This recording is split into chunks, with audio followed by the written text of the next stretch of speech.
my name is Dr. Shannon PT, and today we are going to talk about baby safety skills. Very interesting topic. I'm not going to be talking about baby-proofing your house or anything like that. What I'm going to be focusing on is the importance of the development of the baby's gross motor skills, that way they have their own kind of internal safety system and how they use it. So the first part that I want to talk about is core strength and about why core strength is so important. Well, we have our children, they're working on those sitting skills, and when they're first learning how to sit, they're oftentimes falling over to the right and left and very wobbly in working on those sitting skills and the core strength. But it's very important to develop a good, strong foundation with the core muscles and the neck and the head control. Why? Because when we want to sit and start working on feeding, we want our children to have good control of their bodies and of their heads to be able to eat. And this is so important because it's going to help decrease the risk of choking, right? If our children are sitting and they're very slouched or they can't keep their head up, they're going to be more at risk for choking. So this is why it's so important to give your baby the opportunity to be able to practice these full body motions when they're sitting and not just have them utilizing baby gear or putting them into different things that's helping them sit on their own. In this video, we have a great example of a little one who has developed her sitting skills, and not only has developed her sitting skills, but has also developed some of these protective reactions and mechanisms that we just talked about. As you can see, she's sitting and then she loses her balance, but she doesn't completely topple over. She puts out her hands to try and catch herself and keep her upright.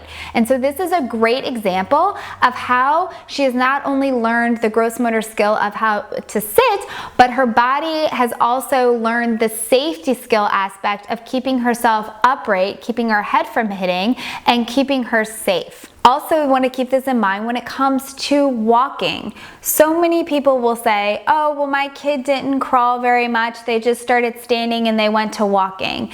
And they kind of jumped over all of these other things such as crawling and maybe kneeling as some of these other gross motor skills. Well, it's really important that they actually go back, and even though they might still be walking, to still try and work on these skills. And these skills all serve a purpose. If you think about it, our babies go from being on the ground, so then they progress to being upright. They go from sitting, they go to the quadruped position, tall kneeling, and progress to standing. Why do they not just go from sitting to standing and walking? Because these transition phases allow the brain and the body to work on getting coordinated and more stronger, so when they do lose their balance, they know how to protect themselves. They're closer to the ground. They're not going to get hurt. So all of these opportunities of trial and error of not only getting the gross motor skills, it's also giving them that trial and error to practice these own personal protective safety skills that are so critical as they become more mobile.